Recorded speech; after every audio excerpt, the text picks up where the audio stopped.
अगर खुदा किसी इंसान को एक इमारत के लिए चेतावनी देते हैं, इससे कहीं ज़्यादा बढ़कर खुदा हमें अपनी दुल्हन के बारे में चेतावनी क्यों नहीं देंगे। कल्पना करके देखिए कि एक राजा है और वो अपनी दुल्हन को बहुत प्यार करता है, दिल से प्यार करता है। वह उसके लिए अनमोल रत्न से भी बढ़कर है। वह उसे श्रृंगार कर रखता है, उसे खूबसूरत बनाकर रखता है। वह उसे महंगे और चमकदार सफेद कपड़े पहना कर रखता है। वह उसे बहुत प्यार करता है, उसकी इज्जत करता है।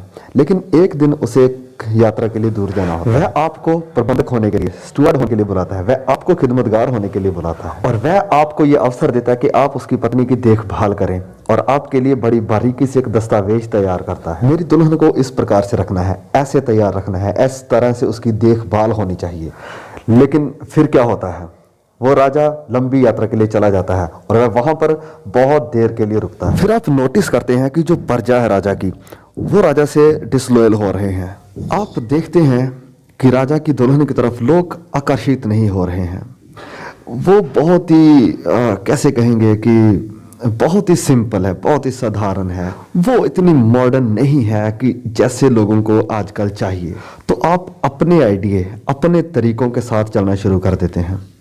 आप उसके जो सफ़ेद कपड़े हैं उसे उतरवा कर उसके चेहरे के ऊपर पेंट लगाकर उसे एक वेश्या की तरह बना देते हैं और आप उसकी गलियों में शारीरिक लोगों के सामने परेड करवाते हैं ताकि लोग उसकी तरफ आकर्षित होकर राजा के प्रति फिर से वफादार हो जाएं। और जब राजा वापस लौटेगा तो वो आपके साथ क्या करेगा? वो आपको बहुत बड़ी सजा देगा। बिल्कुल ऐसे ही आज बहुत से पास्टर कर रहे हैं, बहुत से चर्च स्थापना करने वाले कर रहे हैं। वो मसीह की कलीसिया को ऐसे तैयार कर रहे हैं कि वो धर्मी लोगों के लिए नहीं वरन संसारिक लोगों के लिए आकर्षक बन जाए, ये उम्मीद रखे हुए कि उन्हें वापस राज्य में शामिल किया जाए। लेकिन परमेश्वर ने आपको ये आज्ञा कभी नहीं दी। अगर आप शारीरिक कार्यों पर भरोसा रखेंगे तो परमेश्वर की सामर्थ आपके जीवन में कभी काम नहीं करेगी। अगर आप कभी मेरे घर पर आओ तो मेरे बच्चों पर, मेरी पत्नी के ऊपर हुक्म चलाना शुरू कर दो, और अगर आप ऐसा करते हैं तो आप मुझसे ये सुनेंगे कि ये मेरा घर है और यहाँ मेरा हुक्म चलता है। ये मेरा घर है और यहाँ मेरा हुक्म चलता है। और यही परमेश्वर आज हमसे कहता है कि ये कलीसिया, ये दुल्हन मेरी है, तुम्हारी नहीं, और यहाँ पर सिर्फ मेरा हुक्म चलता है।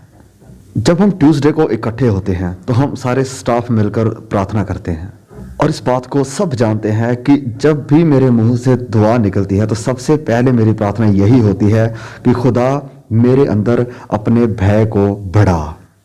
आप खुदा को जितना जानना शुरू कर दोगे उतना ही आपके जीवन में उसका भय आएगा, और जब आपके जीवन में उसका भय आ जाएगा तो आप उसके वचनों को पढ़ना शुरू कर दोगे ताकि आप पूरी तरह निश्चित हो जाएं कि आप उसकी दुल्हन की देखभाल वैसे ही कर रहे हैं जैसे वह चाहता है।